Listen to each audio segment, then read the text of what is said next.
Écoutez, bonjour, je me présente, je m'appelle Cédric Blanc, je suis le directeur de production du Château La Grisette, donc propriété située dans le sud-ouest à Cahors.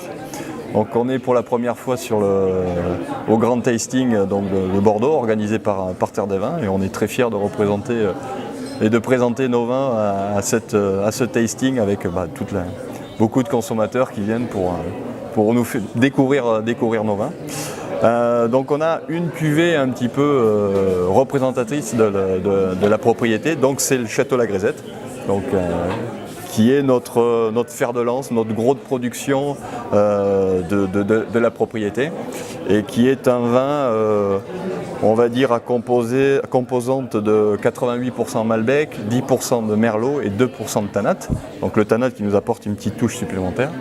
Et aujourd'hui, je vous présente le millésime 2011, qui est un vin assez structuré, assez charpenté, mais tout en finesse, en élégance, avec des notes un petit peu cerise, figue confite, et une bouche très ronde, très souple, et avec une finale avec on retrouve tous ces fruits et des petites notes boisées, caramélisées, chocolatées sur ce vin.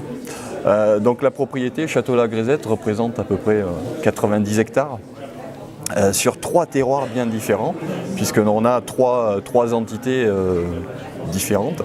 Donc autour du château, on est 100% en rouge avec 60 hectares à peu près. Et on produit donc Château La Grisette, Château Chevalier La Grisette qui est notre second vin, et une cuvée prestige qu'on appelle le Pigeonnier La Grisette.